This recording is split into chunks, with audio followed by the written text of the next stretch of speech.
Welcome everyone to another edition of How Not to Souls. Jron here, and today we are looking at a Strength Faith build from Elden Ring, which was pretty GD good.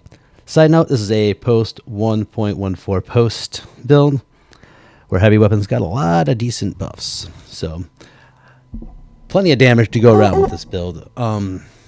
Let's take a look at our stats and see where it stands. And this is also a high-level build, so if you plan on invading, anticipate 200 to 215, 220 invasions. Just as a precaution. Unless you want to be at like 150, 170, which is fine. But I brought the heat on this one. So anyway, we have a 61 vigor for a nice large pool of health. 30 mind, so we can have a good amount of FP. 40 endurance, so we can have a good equip load and a good amount of stamina. 66 strength to have the strength side of the strength faith. 20 dex to meet weapon requirements. 9 intelligence and 7 arcane, which are both base, and 60 faith for the faith side of our strength faith build. And the primary focus on this was melee. So, and we did use a lot of different weapons, but let's go over some of the basics first. We had a claw mark seal. Strength and faith scale very well with the claw mark seal, and bestial incantations go hand in hand with it. I thought it matched it pretty well. You can use other stuff, but I think you're going to get the most out of your bestial incantations. And alongside with the Cinquenda, gives you like a 10 to 15% boost on your bestial incantations. So keep that in mind when you are rocking this kind of a build. Weapons-wise, great hammers, great swords, ultra great swords. We'll show you the main ones. Staff of the Avatar plus 10, pretty good. This was probably my hardest outputting weapon. I liked it. And Erdtree Slam is a pretty awesome booty blast. Butt Slam, sorry. Devonia's Hammer, which is from the Shadow Retreat, which was amazing. I think this was my favorite out of the group so far, at least in the strength faith terms. It was really, really fun to use. As you see, we're holding it. It's pretty amazing. And the Ash of War is fan-freaking-tastic. Shadow Sunflower Blossom, also really, really good. The same moveset as these two, just a giant dried up sunflower. And the Ash of War is like slam it down with holy damage, and if you hold it down or press the Ash of War button again, keeps going. It's pretty silly. Another heavy hitter was my Flame Art Greatsword. I think greatswords are amazing in general, but worked out really, really well on this build. And it's kind of nicely balanced between the fire and the physical damage. You get a little more fire damage, but I think it works out really well with the faith aspect, because it was that physical damage or holy damage. So we at least had different types of damage. Our heaviest Wyander was our only weapon that was not, even though it has Sacred Blade, it wasn't like technically, didn't have an affinity that was faith based. And I like having at least one weapon that you could buff with anything.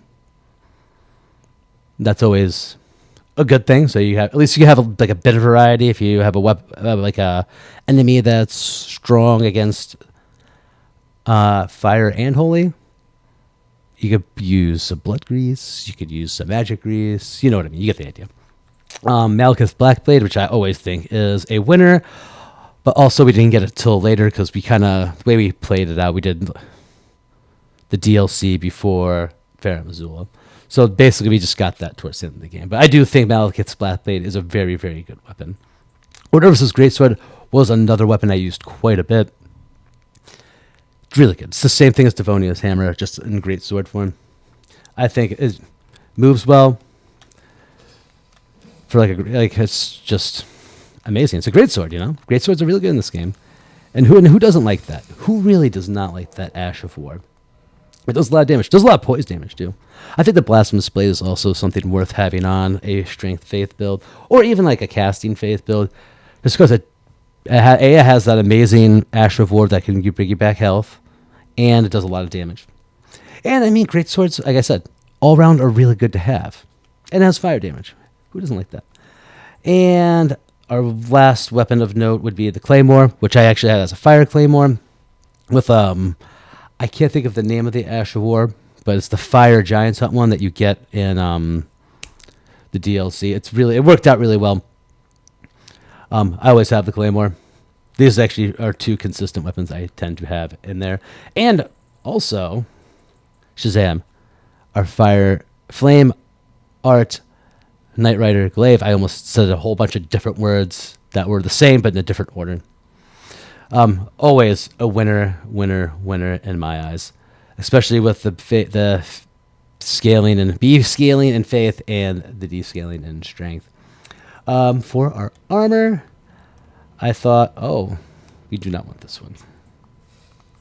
There we go. We rock the altered clean rot armor for the duration of the game. I like it quite a bit. It looks really, really good. Kind of like that vibe. And it has the vibe like you're like just a paladin or a holy warrior of some sort. But we also rocked Melania's gear when it was a more casual situation. You know, you're going out to meet someone, you pop on Melania's armor. Looks really good.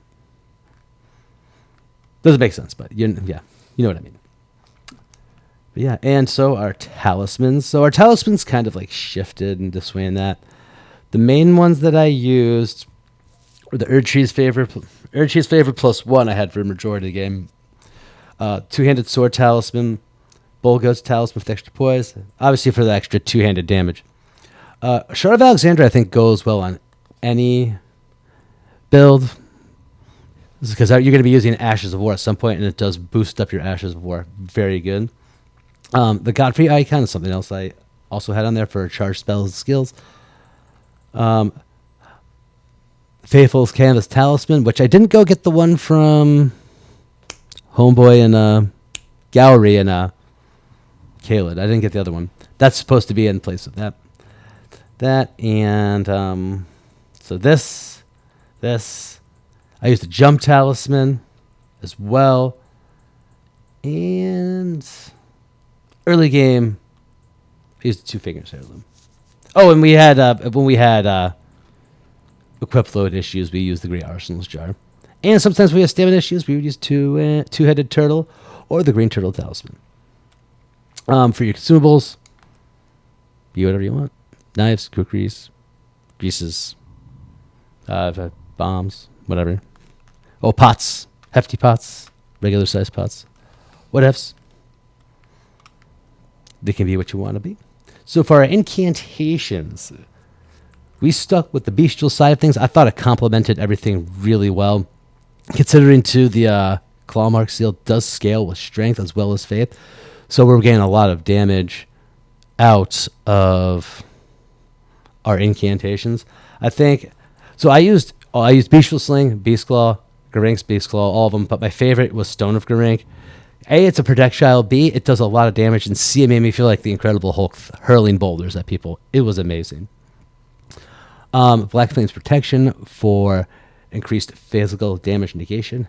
And my favorite, I think, even this was used plenty, but I think this was like my favorite, the Roar of Rugalea. If I'm saying it wrong, I apologize. But it's just like, it kind of reminds me of Grey Old's Roar, but you just don't do the debuff on everybody. But it still does, like the Roar itself does a lot of damage. I think it does some knockback too, which is extremely helpful. And I feel like that's about it on our incantations. I don't think I used much more than that. Yeah, I didn't. Oh, Fire Serpent. That's also a good one. But I didn't use much out of those just because the way it worked out, the bestial incantations were number one. So that's about that, guys. Overall, I'd say it's a pretty worthwhile build. The strength builds are always great. And this Strength Faith build theme, Strength Faith, was absurd. I thought it was a great thing to do. But let me know. I'd like to hear what your opinions are. But anyway, thanks for coming by. Hope you enjoyed the footage. And I'll see you later. Peace out.